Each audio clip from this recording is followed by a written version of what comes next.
네, 좋습니다. 오늘 이 제목으로 함께 좀 나누려고 하는데요. 오늘 그 설교 시작하면서 우리 고3들 좀 어떻게 지냈는지 물어보려고 했는데 고3이 처음에 안 왔었어요. 근데 준민이가 와가지고 너무 감사하네요. 수능 끝나고 준민이 좀 뭐 하셨어요? 그죠? 예. 오늘 고3 친구들이 수시 논술 아직 안 끝나서 많이 가는데 끝까지 또 화이팅 하시기 바랍니다. 아마 그 수능 끝나고 우리 고3 친구들 인스타를 보니까 다양한 스토리가 올라오더라고요.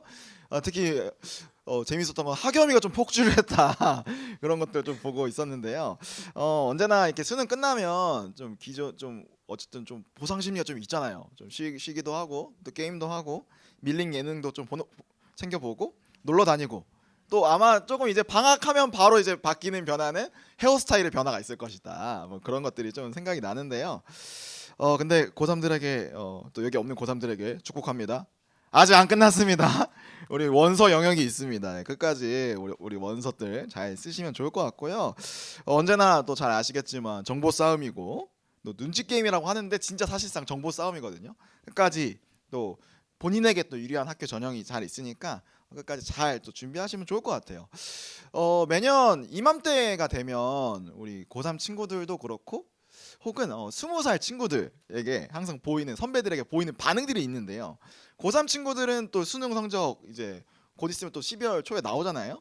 어떤 학교를 갈지 다양한 고민을 좀 하는 것 같고요. 또 뭐 원서를 쓰는 과정에서 어떤 과를 골라야 할지 이런 또 선택의 고민들을 좀 하는 것 같습니다. 그런데 또 20살 친구들도 또 선배들도 뭐 이런 고민들을 하는 것 같아요. 한 1년 정도? 사실 1년도 아니에요. 한 3개월 한 학기만 딱 학교 다녀도 감이 오거든요. 내가 이 학교를 계속 다녀야 할지 말아야 될지 이런 감이 오는 거죠. 뭐 다양한 이유가 있을 것 같습니다. 학교 분위기가 나에게 맞지 않는다든지 혹은 좋을 것 같은 또 성적에 맞는 학과를 딱 선택을 했는데 적성이 너무 안 맞는 거죠. 그래서 내가 반수를 해야 될까? 다시 한번 도전할까? 뭐 이런 생각들을 하는 것들을 좀 보면서 어, 이 시기가 참 이 진로에 대한 고민과 또 선택을 해야 되는 그 시간들을 어떻게 보면 좀 많이 마주하는 것은 아닐까 그런 생각을 좀 하게 된 것이죠. 우리 인생에 있어서 우리는 다양한 선택을 하면서 매 순간 살아가요. 그리고 그 선택이 우리 인생에 많은 영향을 끼치는 것을 우리는 볼 수 있습니다. 그 선택에 만족하기도 하고요. 후회하기도 하는 것이 우리 인생의 어떤 모습들인 것이죠. 그런데 중요한 건 우리가 무언가를 선택할 때 사실 쉽진 않거든요. 선택하는데 뭐 다양한 고민들도 들고 너무 불확실하기 때문에 이걸 내가 했을 때 잘 될지 모르겠고 또 선택을 안 했을 때 어떻게 될지 이런 것들이 판단이 잘 안 되니까 참 어려운 것이 맞지만 어쨌든 시간이 흘러감에 따라서 선택을 해야 되는 건 당연한 거예요. 어쩔 수 없습니다. 선택해야 되는 순간 우리는 선택을 해야 되는 것이죠. 그렇기 때문에 우리는 어떻게 하면 좋은 선택을 할 수 있을지 고민하게 되는 것인 것 같습니다. 그래서 저는 오늘 설교 제목을 이렇게 정한 것이죠. 인생 그림에 사용되는 선택이라는 물감. 무슨 얘기일까? 우리 인생을 그림이라고 비유한다면요. 이 그림의 생동감을 불어넣는 것이 또 채색이 아닐까. 특별히 선택을 통해서 우리의 삶이 다양해지고 우리의 삶의 방향성이 정해진다라는 것이죠. 우리가 지난주에 요셉의 이야기를 좀 들어봤는데요. 요셉의 삶을 또 살펴볼 때 오늘도 또 요셉 보잖아요. 요셉도 어떤 선택의 시간들을 계속해서 겪었던 것들을 우리가 좀 발견할 수 있는 것 같습니다. 우리 지난주에 좀 들었듯이 요셉의 인생 가운데에 처음에 시작이 어땠는지 여러분 좀 기억하십니까? 처음에는요 아버지의 사랑을 독차지하는 아들. 그런데 이 요셉의 문제는 뭐예요? 이 아버지의 사랑을 독차지하고 있으면 좀 조용히 있어야 되는데 언제나 입이 방정입니다.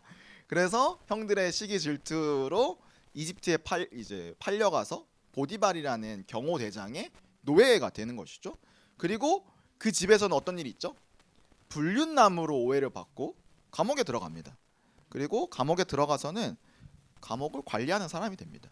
그리고 너무나 우리가 잘 알듯이 그 감옥 이후에 이집트의 총리가 돼서 이집트와 그리고 자신의 가족을 구원하는 사람이 되는 것을 우리가 성경을 통해서 알 수 있는데요.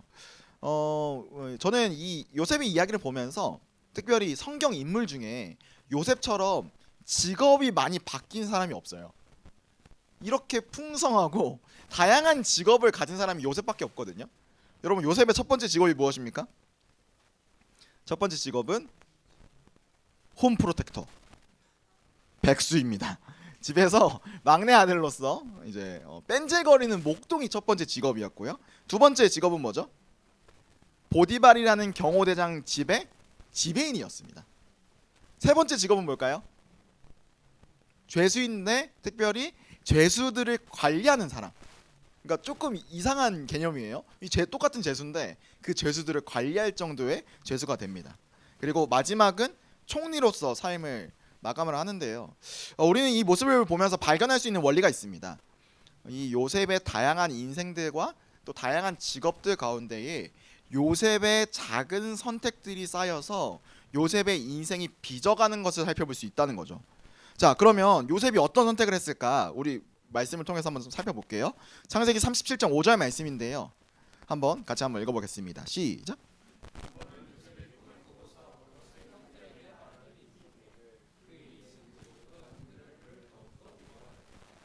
자, 요셉이 어린 시절에 자기가 꿈을 꿨습니다. 근데 이 꿈의 내용이 뭔지 아세요? 요약하자면 이런 거예요. 형들보다 자기가 높아져서 형들이 나에게 절을 한다. 자, 근데 이 얘기를 형들한테 하면 형들의 기분이 어떨까요? 우리가 약간 유교 사회가 있어서 노아쌤 어떨 것 같으세요? 완전 바로 우가 나오죠? 그런 것처럼 우리도 그랬지만 여기도 마찬가지예요. 형들 입장에서는 상당히 기분 나쁜 상황입니다. 근데 요셉이 그걸 어떻게 하죠? 형들에게 자랑하듯이 말합니다. 이거 첫 번째 요셉의 선택입니다. 여러분, 요셉이 왜 그런 선택을 했을까요? 눈치가 없어서? 사실 이유는 잘 모르겠어요. 그러나 그 말을 한 것도 요셉의 선택이었습니다. 자, 두 번째, 요셉이 이제 보디발의 집에 관리인으로 들어갑니다. 그 모습에도 요셉의 선택이 있습니다. 자, 창세기 39장 2절 말씀 함께 읽어보도록 하겠습니다. 시작. 주님께서 요셉과 함께 계셔서 앞길이 잘 열리도록 그를 돌보셨다.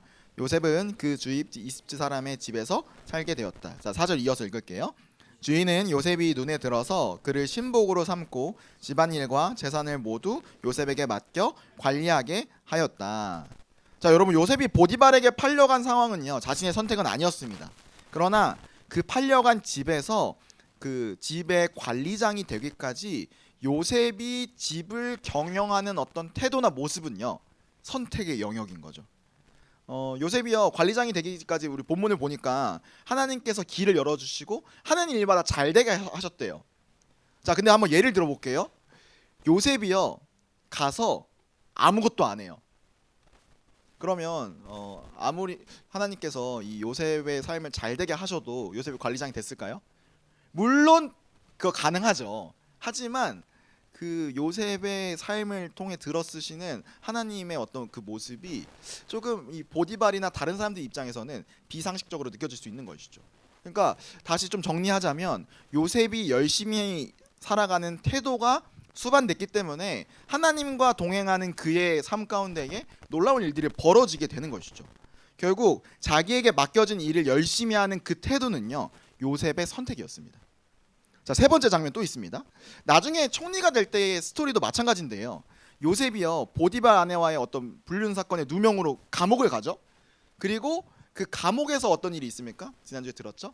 죄수들을 관리하는 데까지 올라갑니다.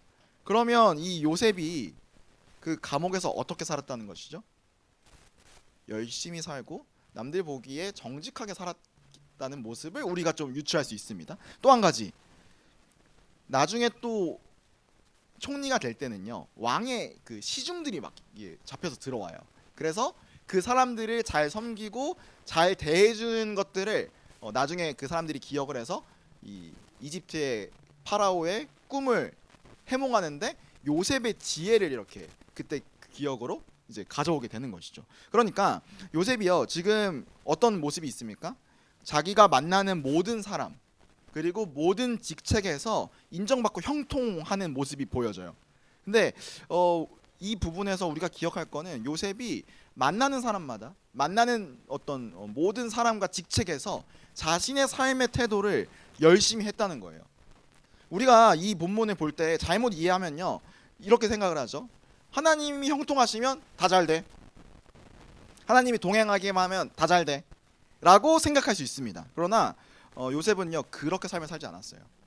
하나님이 형통하게 하시는 하나님과의 어떤 동행의 삶을 통해서 자신의 마음과 또 자신의 어떤 주어진 어떤 삶의 모습들이 하나님 앞에서 성실했습니다. 우리 지난주에 전사님이 이야기하셨죠? 코람데오. 그 코람데오의 삶이 그런 거예요. 하나님과 함께 하나님과 이 삶을 열심히 살아가는 태도, 하나님이 주신 시간 가운데에 성실하게 살아가는 태도, 이게 바로 요셉의 모습인 것이죠. 자, 우리는 이 요셉의 인생을 통해서 발견할 수 있는 원리가 한 가지 있습니다. 요셉은요 자신의 인생에 다양한 직업과 모습 가운데서 선택할 수 있는 상황들이 있었어요. 그리고 그 선택의 순간마다 요셉은 하나님이 주신 환경과 시간 가운데에 성실하게 임했습니다. 요셉이요 결과를 바라보고 그렇게 한 게 아니에요. 그냥 그 주어진 상황 가운데에 하나님과 동행하면서 성실하게 그 삶을 살아간 것이죠. 어쩌면 우리도 다양한 어떤 선택을 할 수 있을 것 같아요. 삶에서. 그때 정말로 그 선택 가운데 중요한 것은 요셉이 보여줬던 이 삶의 태도, 삶의 방향성이 중요한 게 아닐까라는 생각을 해봅니다. 그래서 저는요 요셉의 인생이라는 그림에요 요셉의 선택과 태도가요 킥이 되어서 물감이 된 것 같아요. 다른 사람들과 달랐던 모습이 요셉에게 여기에 있었던 것이죠. 자, 그런데 이렇게만 보면 뭔가 그러면 우리가 열심히 살면 다 잘 되는가? 라고 생각할 수 있는데요 여기에는요 한 가지가 더 있습니다. 바로 하나님의 밑그림이 있다는 거죠. 자, 요셉이 형들에게 팔려가는 시점을 한 번 더 살펴볼 텐데요. 창세기 37장 23절부터 25절까지의 말씀 한번 볼게요. 한번 함께 읽겠습니다. 시작. 요셉이 형들에게 오자 그를 들어서 구덩이에 던졌다. 그 구덩이는 비어 있고 그 안에는 물이 없었다. 그들이 앉아서 밥을 먹고 있는데 고개를 들고 보니 마침 이스라엘 상인 한떼가 길르앗으로부터 오는 것이 눈에 띄었다. 낙타에다 향품과 유향과 몰약을 싣고 이집트로 내려가는 길이었다. 우리가 여기서 좀 주목할 단어가 있습니다. 마침이라는 단어인데요. 형들이요 요셉의 그 막 꿈 말하고 잘난 척하는 것 때문에요 요셉을요 죽이려고 계획을 합니다. 그래서 요셉이 입고 있던 채색 옷도 벗기고요 구덩이에 일단 가둬놓은 것이죠. 자, 근데 지금 35절을 보니까 25절을 보니까 마침 그때 누가 지나갑니까? 이스마엘 상인들이 지나가요. 그러니까 형들이 처음부터 요셉을 이집트에 팔 생각이 없었습니다. 그런데 상인들이 지나가는 우연히 이렇게 생기게 된 것이죠. 자, 근데 이런 우연이요 여기서 그치지 않습니다. 우리 창세기 39장 1절 말씀 함께 읽어볼게요. 시작. 요셉이 이집트로 끌려갔다. 요셉을 이집트로 끌고 내려간 이스마엘 사람들은 바로의 신하인 경호대장 이집트 사람 보디발에게 요셉을 팔았다. 요셉이 지금 이집트에 팔려갔네요. 그런데 하필 거기서 팔려간 곳이 어디입니까? 파라오의 경호대장의 집이었습니다. 왜 하필 이곳에 팔려갔을까요? 이유는 잘 모르겠습니다. 근데 이 경호대장 집에 팔려간 것이 어떻게 스노우볼이 돼서 굴러갑니까? 자, 40장 1절 말씀이에요. 한번 읽어볼게요. 시작. 이런 일이 있은 지 얼마 뒤에 이집트 왕에게 술잔을 올리는 시종장과 빵을 구워 올리는 시종장이 그들의 상전인 이집트 왕에게 잘못을 저지른 일이 있었다. 우리 그리고 나서 3절 말씀 이어서 읽습니다. 그들을 경호대장의 집안에 있는 감옥에 가두었는데 그곳은 요셉이 갇힌 감옥이었다. 아까 좀 설명한 내용 기억하시죠? 시종장들이 때마침 또 요셉이 감옥에 있을 때 잘못을 저지릅니다. 그런데 그 타이밍에 경호대장 집에 그들을 가두게 되는 것이죠. 또 이게 우연처럼 제시가 되네요. 여러분 이게 정말 우연 같습니까? 우연이 반복이 되면 우린 그걸 필연이라고 하죠. 그리고 이걸 우리가 신앙의 언어로 하나님의 섭리라고 이야기합니다. 하나님께서 지금 이 요셉의 상황을요 처음부터 끝까지 계획하시고 조성하고 계시는 것이죠. 우리 입장에서, 인간의 입장에서 보면, 요셉의 입장에서 보면요 그냥 그 시종장들이 자기 죄수 동료로 들어왔을 뿐이에요. 그리고 그는 그저 이 들어온 사람들을 하나님의 사람으로서 열심히 잘 섬기고 잘 대해줬을 뿐입니다. 근데요 나중에 요셉이 이집트가 총리가 되고 시간이 흘렀을 때 내가 어떻게 그 이스라엘 사람에서 이집트 총리까지 됐을까? 돌아봤을 때 딱 보이는 거죠. 그때 그 시종장이 들어오지 않았다면, 그때 내가 보디발의 아내의 불륜 사건에 휘말리지 않았다면, 휘말리지 않았으면 어떻게 됐습니까? 평생 그 보디발 집 관리인으로 사는 거예요. 그렇죠? 혹은 보디발의 집에 팔려오지 않았다면, 혹은 형들이 나를 구덩이에 던지지 않았다면 어떻게 했습니까? 야곱의 아들로 홈프로텍터로 평생 사는 것이죠. 지금 이 요셉의 인생을 하나님께서요 그 상황과 환경을 조성하시는 밑그림을 하나님께서 지금 그리고 계신 겁니다. 여러분 우리의 인생이라는 그림은요 나의 열심과 나의 계획으로만 그릴 수 있는 그림이 아닙니다. 여러분 우리 모두의 인생은 하나님께서 밑그림을 그리셨습니다. 여러분 생각을 해보면요 우리의 삶에 주어진 것들이 생각보다 많습니다. 어떤 게 있을까요? 우리는 태어날 때부터 특정 부모님과 특정 가족들이 우리에게 주어졌어요. 놀랍게도 그건 우리의 선택이 아닙니다. 여러분 국적도 우리에게 주어진 게 아니죠.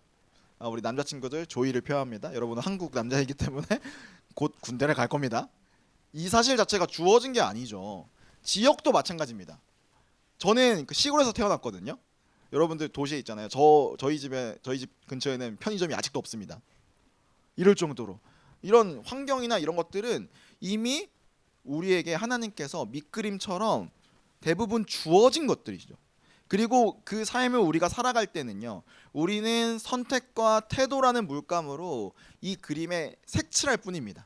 하나님께서 이미 다 그려놓으신 판이에요. 결국 우리의 인생은요 우리에게 주어진 모든 시간과 모든 인생이 하나님의 밑그림인 것을 신뢰하면서 우리의 태도와 선택으로 그림을 완성해 나가는 것이 우리의 삶입니다. 혹시 이야기를 드리면요 여기 그런 분들 계실 거예요. 지금 나의 삶에 만족하지 않아서, 아니 하나님은 왜 나에게 이런 가정을 허락하셨지? 아니 하나님 좀 밑그림 좀 그려주실 거면 좀 내가 좀 공부 잘하는 사람으로 밑그림 그려주셨으면 얼마나 좋았어. 혹은 하나님 좀 밑그림 좀 그려주시면 또 내가 좀 외모가 좀 뛰어난 사람으로 날 지어주셨으면 내가 친구들한테 인기가 많았을 텐데 왜 내 인생을 이 모양 이 꼴로 그리셨지? 이렇게 생각할 수도 있습니다. 특히 실제적으로 고난을 겪고 있는 친구들에게는요 이 이야기가 조금 어려운 이야기일 수 있는데요 성경은요 이것에 대해서 이렇게 이야기합니다. 우리 로마서 5장 3절에서 5절 말씀이에요. 함께 읽어볼게요. 시작. 그뿐만 아니라 인내력은 단련된 인격을 낳고 단련된 인격은 희망을 낳는 줄을 알고 있기 때문입니다. 이 희망은 우리를 실망시키지 않습니다. 하나님께서 우리에게 주신 성령을 통하여 그의 사랑을 우리 마음속에 부어주셨기 때문입니다. 우리 3절과 4절을 보니까 이런 얘기가 나와요. 우리에게 주어지는 환난과 상황이 어디로 이어지죠? 인내로 이어집니다. 그리고 그 인내는요 단련된 인격을 줘요. 그리고 그 인격을 통해서 우리는 희망과 소망을 배우게 됩니다. 그리고 그 소망은요 하나님의 사랑을 배우는 재료가 되는 것이죠. 즉 하나님께서 우리에게 허락하신 고난은요 우리 인생의 재료가 될 뿐만 아니라 하나님의 사랑을 발견하는 통로가 되는 것이죠. 오늘 좀 설교를 이제 마무리할 건데요 영상 하나 보여드릴 겁니다. 여러분 지난번에 제가 여러분들 기도 관련된 영상 보여드렸던 거 기억하세요? 그 브루스 올마이티라는 영화 막 하면서 기도 막 귀에 막 엄청 들려가지고 다 예스 해버리니까 세상 난리 나는 영상. 그거의 2편이요. 에반 올마이티라는 영화가 있어요. 근데 이 배경 설명을 좀 해드리면요. 그 여기 이 2편에 나오는 이 에반이라는 사람은 원래 앵커였는데 사실은 그 브루스의 동료였어요. 앵커였는데 나중에 좀 잘 돼서 국회의원이 됩니다. 그래서 이제 아내랑 막 그 영화 초반에 그런 얘기를 해요. 막 국회의원 되니까 너무 바빠지잖아요. 그래서 아내랑 막 이렇게 대화하다가 아내가 저는 여보 저는 우리 가정이 더 행복하고 더 사랑할 수 있었으면 좋겠어요 라고 기도했다고 고백을 해요. 그러자 에반이 여보 무슨 말이야 그런 기도 하지마 내가 더 잘할게. 그러고 나서 이제 문득 이 사람이 그런 기도를 하는 거예요. 하나님 저는 세상을 바꾸고 싶습니다. 그래서 이제 그 기도가요 실제로 들어집니다. 어떻게 들어주냐 그 1편에 나왔던 하나님이 딱 와가지고요 야 너에게 세상을 바꿀 기회를 줄게. 너 방주를 지어. 여러분들 그 노아 방주 이야기 기억하시죠? 노아 방주를 지으라는 거예요. 그래서 이 사람이 하나님 그 미친 거 아닙니까? 했는데 그때부터 이 에반한테 그 동물들이 와요. 동물들이 한 쌍씩 이렇게 오는 거예요. 노아처럼. 그래가지고 결국 이 에반이 하나님 말씀에 순종해서 이제 방주를 짓는데요. 방주 지으면 어떨까요? 주변 반응이 어땠을까요? 미친놈이라고 놀렸겠죠. 예.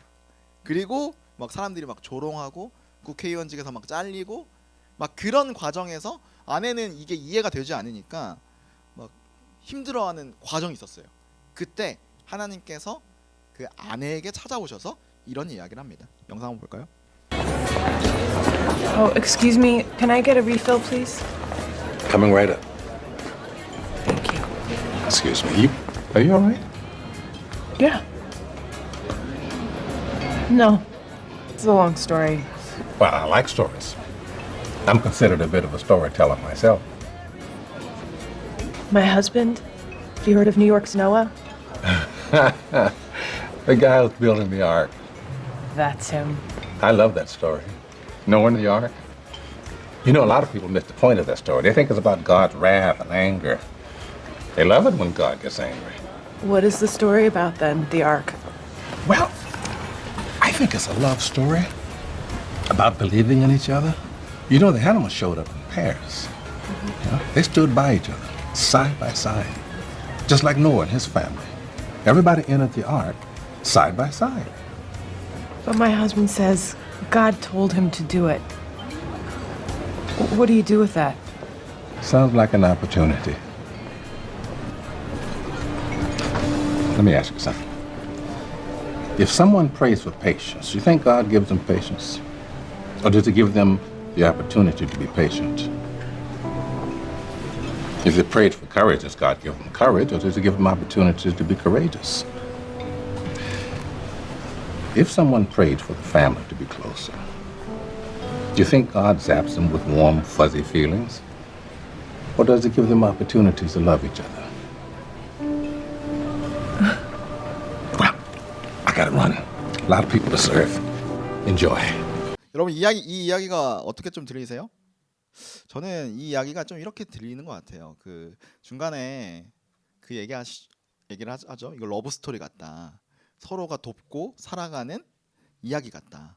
저는요 이 이야기와 또 오늘의 말씀을 보면서 하나님께서 우리를 사랑하시고 우리의 삶의 밑그림을 그려주시며 우리의 삶의 어떤 관심을 표현하시는 방식이 이렇다고 생각을 합니다. 우리가요 그 관심과 돌보심 가운데에 하나님께서 기회를 주시고 또 우리는 또 그 기회와 또 하나님의 그 선물과 같은 오늘이라는 시간 가운데에 태도와 선택이라는 방식으로 우리의 삶을 이끌어가는 것이죠. 여러분 어떤 선택과 태도로 여러분의 삶을 살아가시겠습니까?